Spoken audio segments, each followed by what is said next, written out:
Bonjour à toutes et à tous, j'espère que vous allez bien. Bienvenue sur ma chaîne Miroir Diamant. Je vous accueille aujourd'hui pour la guidance hebdomadaire du dimanche. Ceci est une guidance générale. Je vous rappelle que tout ne peut pas vous convenir dans les guidances générales. Bien sûr, si vous voulez une guidance que pour vous, vous payez une guidance privée auprès du cartomancien de votre choix. Et puis, si vous regardez des guidances générales, et bien sûr, vous gardez l'esprit très ouvert. Ça peut ne pas vous parler encore une fois. Je le répète lourdement parce qu'il y a des gens qui comprennent toujours pas, donc je me sens obligée de rabâcher tout le temps. J'ai déjà discuté avec d'autres cartomanciens qui m'ont dit la même chose, hélas, je crois que nous vivons tous cela de la même manière. Allez, c'est parti pour ce tirage. Donc, on va regarder d'abord votre énergie à vous, ensuite l'énergie de la personne que vous avez en tête, que ce soit dans le domaine amical, amoureux, familial, les enfants, etc. Et enfin, on va regarder vos énergies conjointes. Allez, ok. Ouh, magnifique. Très bien. Allez, alors déjà, pour vous, on voit qu'il y a une très belle connexion au divin. Il y a eu une belle renaissance de votre côté qui a été impactée par des épreuves récurrentes. Là, ce n'est pas qu'une seule épreuve que j'ai, ce sont vraiment des épreuves récurrentes, poussées, qui vous ont vraiment envoyé dans vos derniers retranchements. Et du coup, pour trouver une solution, pour sortir de ces embûches, en fait, vous avez eu une connexion spirituelle très forte. Vous avez fait le choix de vous tourner vers le subtil, vers cette élévation spirituelle, cette demeure d'éternité. Il y a eu des tentations de revenir au purement matériel, mais on voit là que vous avez cédé plutôt à la tentation de l'évolution, et c'est ça, de l'élévation spirituelle en dos de deck. Très belle énergie ici. Alors, je vous rappelle bien sûr que l'élévation spirituelle, c'est super, mais il faut toujours garder les pieds sur terre. N'oubliez pas de vous ancrer dans ces énergies d'élévation, parce que c'est ce qui vous retient en fait suspendu en équilibre. Il est très important de garder toujours un ancrage, de ne pas perdre pied dans le matériel, pour pouvoir avoir une spiritualité posée et justement très saine. Allez, on va aller un petit peu plus loin. Qu'est-ce que j'ai? Ouais, le pouvoir de l'amour inconditionnel ici pour ce printemps. Là, il y a des choses qui vont vraiment faire jour de votre côté. Ok, très belles énergies pour vous de prime abord. Qu'est-ce que j'ai? Je vais prendre l'oracle des cristaux éternels. Pour celles et ceux qui me demandent quels oracles j'utilise, je les ai tous mis sur mon blog. Je vous mets le lien dans le descriptif. Jetez un petit coup d'œil.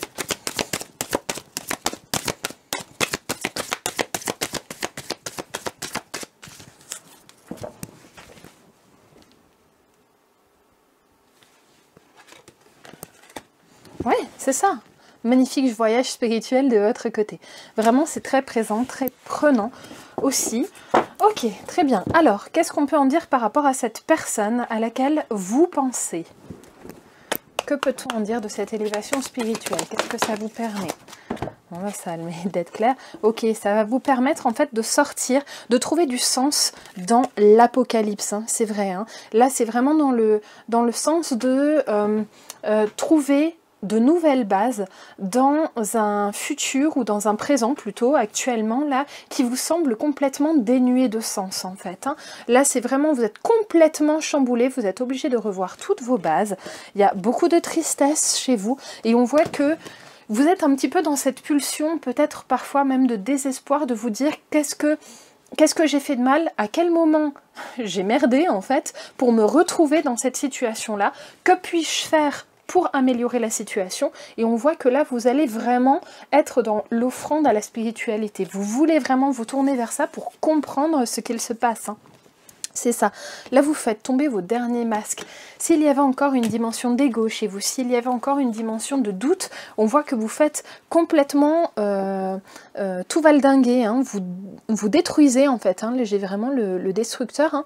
Vous détruisez tous vos prérequis, tout ce qui vous convient plus dans le sens où vous avez besoin d'évoluer parce qu'il y a tellement de choses qui débloquent dans votre vie que vous avez besoin en fait de retrouver du sens là-dedans et du coup de trouver une ligne directrice. Ok, encore deux petites cartes sur l'oracle d'Avalon. On va prendre un petit conseil pour vous. Et puis ensuite, on va passer sur l'énergie de cet autre. Ouais, moi, j'en avais demandé deux, j'en ai trois, quoi. C'est toujours pareil. Ok, très bien. On voit que vous êtes protégé sur votre chemin. On voit qu'il y a un partenariat très riche avec cette personne, mais aussi en parallèle en fait, hein, en double sens, avec votre propre spiritualité qui est en train de se créer. Votre chemin spirituel avance à mesure de votre relation avec cette personne, donc c'est normal. Même si vous vous dites que vous êtes complètement dans la destruction avec cette personne, que vous ne vous reconnaissez plus, que vous n'avez que des tuiles peut-être depuis que vous côtoyez cette personne, que vous avez l'impression que l'univers s'acharne contre vous, on voit que là, vous lâchez pas le morceau sur votre élévation spirituelle et vous avez raison de le faire. Ok, allez, un petit conseil pour vous par rapport à tout cela. C'est celle-là. Désolée, je donne de la voix. Allez. Ok, évolution hein, chez vous. Très très belle évolution. Regardez ce beau papillon qui symbolise la transformation. Hein. Lorsque l'obscurité plane sur moi, je me souviens que la chenille, pour devenir papillon, doit s'isoler quelque temps dans un cocon. Ainsi commence la transformation qui mène à l'évolution. Donc là, si vous vous sentez complètement dans la destruction de la relation avec cette personne à laquelle vous pensez, sachez qu'il y a vraiment une transformation hein, chez vous. Donc c'est normal que vous passiez par cette phase-là. Ok. Allez, on va aller regarder maintenant du point de vue de cette autre, ce qui se passe. Ouh, je fais tout valdinguer aujourd'hui, vous avez remarqué. Hein, là, je suis aussi dans l'énergie de destruction, là. Je n'ai pas le bon jeu, je vais prendre celui-ci. Ok. Allez, pour cet autre auquel vous pensez. Ok.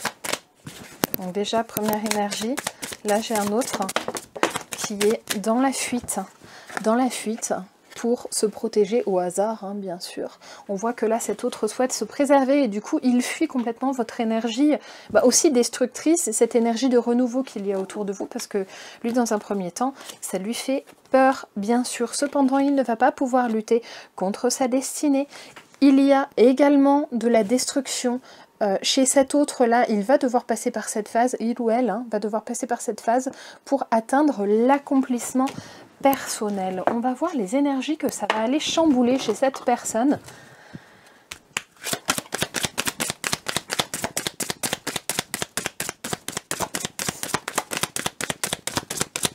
Il ne veut pas me répondre aujourd'hui, l'oracle des cristaux. Allez, ouais, c'est ça. Hein. En fait, il y a une grosse purification. Il faut tout mettre par terre, il faut tout détruire. C'est vraiment ça, pour pouvoir recommencer plus proprement. Hein. Ok. Il y a beaucoup d'amour de la part de cette personne. Il y a un désir d'accomplissement, il y a un désir de joie, il y a un désir d'amusement aussi. Hein. C'est vrai. Hein. Il y a cet amusement là qui ressort. Regardez, là, il y a une tentation très très forte hein, chez cette personne. Et en dos de deck, là, j'ai le fait de prendre, regardez cet oiseau là qui s'enfuit, qui prend le large. Hein, malgré de l'espoir, on voit qu'il prend quand même le large. Qu'est-ce qui l'anime en psyché négative? On va regarder sur le Black Mirror, qui est vraiment un oracle pour ceci. Ok, ouais. En fait, il sacrifie, donc déjà, il porte un masque avec vous, bien sûr, mais il sacrifie des envies qu'il aurait avec vous pour aller dans cette fuite. Hein. En dos de deck, qu'est-ce que j'ai? Ouais, c'est ça, il est très fragmenté dans ses envies, en fait. Hein. Il n'est pas trop sûr de ce qu'il veut, donc plutôt que de faire un choix, un véritable choix, il décide de se barrer. Ok, très bien. Allons, je vais prendre un tarot. Qu'est-ce qu'on peut nous en dire de plus par rapport à l'énergie de cet autre vous concernant? J'ai des vagues de cartes qui tombent là. Hop. Ok. En fait, il se sent sûr de lui, d'une certaine manière, tout en étant complètement perturbé par ses propres décisions. Et il est... c'est très ambivalent, en fait, hein, comme situation. Il y a peut-être chez cette personne une certaine aisance matérielle, une aisance à laquelle il tient, et du coup il ne veut pas mettre en péril une énergie actuelle, que ce soit une énergie de couple, que ce soit une énergie de stabilité dans l'argent, ça peut vraiment être dans les finances, pour venir vous voir parce qu'on voit qu'il n'est pas prêt à ça. Il y aura quand même un jugement à porter sur sa situation, ce jugement lui sera extrêmement bénéfique par rapport à vous. Qu'est-ce que j'ai en dos de deck ? Oui, c'est ça. Hein. Là, dans un premier temps, il peut opter pour l'énergie familiale. Alors, ceci est à double tranchant, bien sûr, en fonction de la situation dans laquelle vous vous trouvez. Si vous êtes dans une énergie familiale avec cette personne, eh bien, ça sera positif pour vous. Si vous n'êtes pas du tout dans une énergie familiale avec cette personne, ça pourrait vous être négatif. Hein. En tout cas, là, il va prioriser l'énergie familiale, cet autre. Hein. Oh purée, qu'est-ce qu'on a comme message? Je pense que je vais vous faire une guidance complémentaire très vite pour qu'on puisse y voir un peu plus clair. Vous me direz si ça vous intéresse en commentaire. Oui, il y a un esprit d'entreprise, mais attention, il y a beaucoup de discorde avec vous autour de cet autre. Et regardez, hein, là j'ai la mère louve aussi hein, qui protège ses petits. Donc on voit que là, cet autre est vraiment dans la protection de l'unité familiale, même si ça ne lui convient pas toujours. Hein. Mais il y a beaucoup d'espoir vis-à-vis de vous, mais un espoir qui est souvent déçu et il s'en va un peu comme un voleur, hein, là, cet autre en fait. Hein. Il est vraiment dans une énergie de déflagration vis-à-vis de vous. Allez. Ouais, c'est ça, hein. J'ai la rivalité. La rivalité, le triangle amoureux qui est extrêmement bloquant comme énergie. Cependant, il y a encore de la communication certainement. Entre vous, il y a plein de messages que vous pouvez vous envoyer. Il y a des communications peut-être verbales. Il y a quand même une projection avec vous d'une certaine manière. Mais dès que ça va trop à l'engagement, hop, il se sauve. Oui, il ne veut pas faire d'erreur en fait. Hein. Alors c'est un autre qui ne veut pas du tout se retrouver seul et c'est aussi pour ça qu'il s'abandonne à la douceur dans vos bras. Hein, pour celles et ceux qui vont se sentir concernés, c'est vraiment ça. Hein. En fait, c'est une peur de solitude plutôt qu'un attachement pur et dur hein, pour vous. Pareil, si vous ne vous sentez pas concerné par ça, puisque vous avez le droit de ne pas être convaincu par cette assertion-là, n'hésitez pas à consulter sur une guidance perso, que ce soit moi ou quelqu'un d'autre, hein, bien sûr, mais au moins vous aurez vos réponses. Ok, très bien. Allez, un dernier petit élément pour votre autre. Qu'est-ce que j'ai? Et oui, malgré une très forte attraction, là j'ai plutôt une énergie séparative entre vous deux, qui va encore évoluer bien sûr, mais là vous êtes peut-être bien en séparation avec cette personne pour toutes les raisons que je vous ai exposées. Ok, du coup on va quand même regarder rapidement les énergies entre vous. Ça a le mérite d'être clair. Ok, très bien. J'ai une délivrance. Hein. Vraiment, on met tout par terre pour pouvoir refaire quelque chose de neuf, de plus propre éventuellement. Mais il y a besoin de tout mettre par terre. Hein. Il y a le besoin de faire le point. Là, vraiment, hein, d'un côté comme de l'autre. Ouais. Ok. Là, j'ai vos âmes qui vraiment ont besoin d'aller l'une vers l'autre parce qu'il y a des choses encore à travailler. Et cependant il y a toujours des énergies négatives. Hein. Entre vous, tout n'est pas encore nettoyé en fait. Hein. Attendez, je vais vous en parler. Voilà, donc là, vous voyez qu'il y a un retour de vos âmes l'une vers l'autre. On voit qu'il peut y avoir également un lien d'âme, hein, bien sûr. Mais cependant, c'est toujours quelque chose d'extrêmement malaisé. Ce n'est pas facile. On voit qu'il y a beaucoup d'énergie bloquante entre vous. Il va falloir guérir de cette solitude, de cette peur de solitude, que ce soit de votre côté, mais aussi du côté de cet autre-là. Parce qu'en fait, tant que vous avez tellement peur de la solitude, vous ne pouvez pas raisonner correctement. Vous ne pouvez pas raisonner avec assez de recul, en fait, parce que vous êtes paralysé par cette peur et cet autre, du coup, il est dans la fuite à cause de ça, à cause de cette peur de l'isolement. Et c'est ça aussi qui le bloque beaucoup, mais tout comme vous, forcément, hein, ça vous bloque l'un et l'autre là-dessus. Vous vous êtes bloqué dans la relation envers cet autre, dans cet amour que vous lui portez, mais parce que vous avez aussi peur de cette solitude, et cet autre, il est certainement bloqué du côté de l'énergie tierce qu'on avait tout à l'heure, dans le fait de ne pas vouloir se retrouver tout seul, et du coup de ne pas vouloir quitter cette énergie tierce qui certainement pourtant ne lui convient pas. Il y a une idée de guérison là qui va arriver tout doucement, mais ça va être dur, on va pas se mentir. Vous savez que je vous lance pas de poudre aux yeux sur cette chaîne, je préfère ne pas vous mentir et ne pas biaiser mes réactions.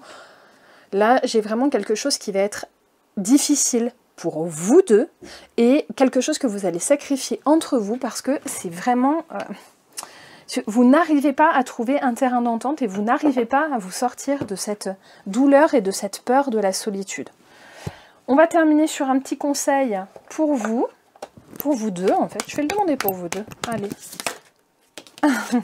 Ouais, ok. La communication, hein, j'ai eu la parole. Le verbe étant créateur, je l'utilise avec bienveillance, car ma parole peut soulager quand elle est sacrée, tout comme mes mots peuvent blesser quand ils sont empoisonnés. Voilà les amis, je pense que ceci est un très bon conseil en tout cas. J'espère que vous l'entendrez. Je vous invite à me laisser un petit like si cette vidéo vous a plu, à me laisser un petit commentaire, dites-moi ce que vous en avez pensé. Et puis bien sûr, abonnez-vous à la chaîne. Je vous fais plein de gros bisous et puis je vous dis à très vite pour une petite guidance complémentaire. Bye bye!